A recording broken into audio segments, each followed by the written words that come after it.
சரவண ஜோதியே நமோ நம. வாழ்க வையகம், வாழ்க வளமுடன். அனைத்து தமிழ் நெஞ்சங்களுக்கும் கனிவான வணக்கங்கள். நிகழும் ஸ்ரீ மங்களகரமான விசுவாச ஆண்டு ஆவணி மாதம் 16ஆம் நாள் திங்கட்கிழமை அன்று நவமி திதியில் கேட்டை நட்சத்திரத்தில் விஸ்வகம்பம் நாமயோகத்தில் பாலவம் கர்ணத்தில் சித்தயோகம் கூடிய நன்னாளில் இந்த சீர்மிகு செப்டம்பர் மாதம் பிறக்கிறது. இம்மாத கிரகப்பெயர்ச்சி என எடுத்துக்கொண்டால் சுக்கிர பகவான் 14ஆம் தேதி கடகராசியில் இருந்து சிம்ம ராசிக்கு பயிற்சியாகின்றார். புதன் பகவான் 15ஆம் தேதி சிம்ம ராசியில் இருந்து கன்னிராசிக்கு பயிற்சியாகின்றார். சூரிய பகவான் 16ஆம் தேதி சிம்ம ராசியில் இருந்து கன்னிராசிக்கு பயிற்சியாகின்றார். செவ்வாய் பகவான் கன்னிராசியில் இருந்து துலாம் ராசிக்கு 13ஆம் தேதி பயிற்சியாகின்றார். இந்த கிரக மாற்றங்களால் உங்கள் வாழ்வில் இம்மாதம் ஏற்படக்கூடிய சுப மற்றும் அசுப பலன்கள் என்ன என்பதனையும், அசுப பலன்கள் ஏற்படுமாயின் ராசிக்காரர்கள் செய்ய வேண்டிய பரிகாரம் என்ன என்பதனையும், வணங்க வேண்டிய தெய்வம் யார் என்பதனை பற்றியும் விரிவாக காண்போம். பிறக்கப் போகும் இம்மாதத்தில் உங்கள் வாழ்வில் வளமும் நலமும் செல்வ செழிப்பும் பெற்று வாழ்வில் உயரிய நிலையை அடைய எல்லாம் வல்ல எம்பெருமானை வேண்டி விரும்பி கேட்டுக்கொள்கிறேன். துலாம் ராசி அன்பர்களே, இந்த மாதம் சின்ன விஷயங்களுக்கு கூட உங்களுக்கு கோபம் வரலாம். எனவே கோபத்தை கட்டுப்படுத்துவதன் மூலம் காரியங்கள் சாதகமாக நடைபெறும். எதிர்பாராத பண தேவை உண்டாகும். அதனை சாமர்த்தியமாக சமாளிப்பீர்கள். எதிலும் இழுபறியான நிலை காணப்படும். அடுத்தவர்களால் தொல்லைகள் உண்டாகலாம், கவனம் தேவை. உத்தியோகத்தில் இருப்பவர்களுக்கு வேலையில் டென்ஷனும் வீண் அலைச்சலும் இருக்கும். வீண் பகை உண்டாகலாம், கவனமாக இருப்பது நல்லது. தொழில் வியாபாரம் தொடர்பான காரியங்களில் தாமதம் ஏற்படலாம். பணவரத்து எதிர்பார்த்ததை விட குறையக்கூடும். கடன் விஷயங்களை தள்ளி போடுவது நல்லது. புதிய நபர்களுக்கு பொருட்களை சப்ளை செய்யும் போது கவனம் தேவை. எதை பேசுவதாக இருந்தாலும் பேச்சில் நிதானம் தேவை. வாழ்க்கை துணையின் உடல்நலத்தில் கவனம் தேவை. குடும்பத்தில் இருப்பவர்களால் திடீர் டென்ஷன் உண்டாகலாம், கவனம் தேவை. பிள்ளைகளை அனுசரித்து செல்வது நல்லது. பெண்கள் கோபத்தை கட்டுப்படுத்துவதன் மூலம் காரியங்களை சாதகமாக செய்து முடிக்க முடியும். எதிர்பார்த்த தகவல் தாமதப்படலாம். கலைத்துறையினருக்கு சொத்துக்களை அடைவதில் தடைகள் ஏற்படும். உயர்நிலையில் உள்ளவர்களுடன் மன வருத்தம் ஏற்படும்படியான சூழ்நிலை வரும்.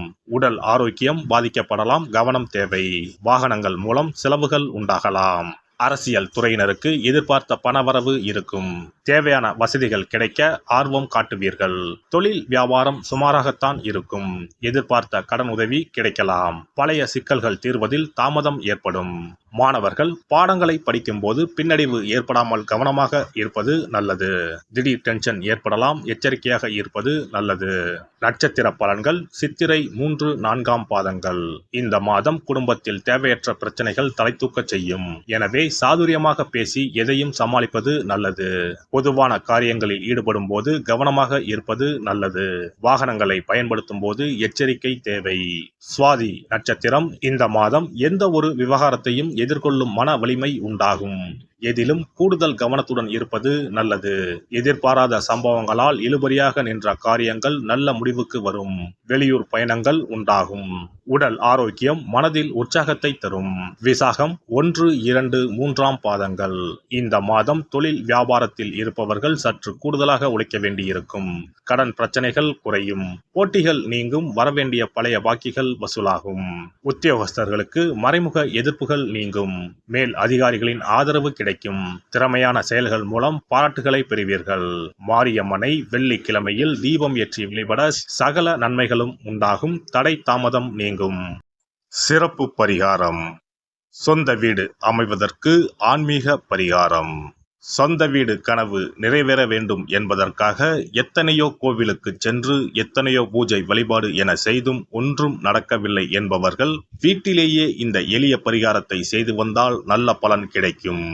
எளிமையான இந்த 2 பரிகாரங்களை செய்து வந்தால் விரைவில் சொந்த வீடு யோகம் அமையும். அதனால் நம்பிக்கையுடன் இந்த சக்தி வாய்ந்த வழிபாட்டை செய்து வரவும். எவ்வளவுதான் சொத்து பணம் இருந்தாலும் நமக்கென்று ஒரு வீடு இல்லை என்றால் அது மனக்குறையாகவே இருக்கும். சொந்த வீடு வாங்க முடியவில்லையே என்பது பலரின் ஏக்கமாகவும் கனவாகவும் இருந்து வருகிறது. சொந்த வீடு வாங்க வேண்டும். வாங்கிய இடத்தில் விரைவில் வீடு கட்ட வேண்டும். ஏற்கனவே துவங்கியிருந்த வீட்டின் பணிகளை பணப்பற்றாக்குறையால் கட்டி முடிக்க முடியவில்லையே என்ற கவலையில் இருப்பவர்கள் ஏராளம். இப்படிப்பட்டவர்கள் வீட்டிலேயே எளிமையான 2 பரிகாரங்களை தொடர்ந்து செய்து வந்தாலே போதும். சொந்த வீடு வாங்க வேண்டும் என்று நினைப்பவர்கள், அதற்கான முயற்சியில் ஈடுபட்டிருப்பவர்கள் ஒரு சிறிய அகல் விளக்கில் விளக்கெண்ணெய் ஊற்றி தீபம் ஏற்ற வேண்டும். மகா விஷ்ணுவின் அவதாரங்களில் ஒன்றான வாமனரை மனதில் நினைத்து சொந்த வீடு அமைய வேண்டும் என்று பிரார்த்தனை செய்து கொண்டு மாதந்தோறும் வரும் திருவோண நட்சத்திரத்தன்று வீட்டின் அக்னி மூலையான தென்மேற்கு மூலையில் இந்த விளக்கை ஏற்றி வைக்க வேண்டும். அக்னி திசை என்பது மண்ணுக்குரிய திசையாகும். அதாவது அங்காரகன் எனப்படும் செவ்வாய் பகவானுக்கு உரிய திசை இதுவாகும். 3 அடி மண் கேட்டு 3 உலகையும் அளந்தவர் வாமனன். அதனால் அவரை நினைத்து பால் பாயசம் நிவேதனமாக படைத்து வழிபட்டு வந்தால் விரைவில் சொந்த வீடு யோகம் அமையும். மற்றொரு பரிகாரமாக வீட்டில் பயன்படுத்தும் காமாட்சி விளக்கு அல்லது கஜலட்சுமி விளக்கு அல்லது வழக்கமாக பயன்படுத்தும் ஏதாவது ஒரு விளக்கை எடுத்துக்கொள்ளுங்கள். விளக்கை சுத்தம் செய்து மஞ்சள் குங்குமம் வைத்து வாசனை மிகுந்த வெள்ளை நிற பூக்கள் சாற்றுங்கள். பிறகு 5 ரூபாய் நாணயத்தை விளக்கிற்குள் போட்டு நெய் அல்லது எண்ணெய் ஊற்றுங்கள். ஒரு சிறிய தட்டின் மத்தியில் மஞ்சள் குங்கும பொட்டு வைத்து அதன் மீது 5 ரூபாய் நாணயத்தை வைத்து நாம் ஏற்கனவே தயார் செய்த விளக்கை இதில் வைத்து விளக்கினை ஏற்ற வேண்டும். தினமும் காலையில் 6 மணி முதல் 7 மணிக்குள் இந்த விளக்கை ஏற்றி வந்தால் விரைவில் வீடு கட்டுவீர்கள். 5 ரூபாய் நாணயம் என்பது குபேரனுக்கு உரியதாகும். இதை விளக்கில் போட்டு ஏற்றுவதால் வீடு கட்டுவதற்கான அல்லது வீடு வாங்குவதற்கான பணம் ஏதாவது ஒரு வழியில் உங்களுக்கு கிடைக்கும். காலை 6 மணி முதல் 7 மணி வரையிலான நேரம் என்பது ஞாயிற்றுக்கிழமையில் சூரியன், திங்கள் கிழமையில் சந்திரன், செவ்வாய்க்கிழமையில் செவ்வாய், புதன் கிழமையில் புதன், வியாழக்கிழமையில் குரு, வெள்ளிக்கிழமையில் சுக்கிரன், சனிக்கிழமையில் சனி என நவ கிரகங்களில் பாவ கிரகங்களான ராகு கேதுவை தவிர்த்து மற்ற 7 கிரகங்களையும் குறிக்கும் ஹோரை நேரமாகும். இந்த நேரத்தில் விளக்கு ஏற்றுவதால் நவ கிரகங்களின் அருள் கிடைத்து பூமி யோகம் உண்டாகும்.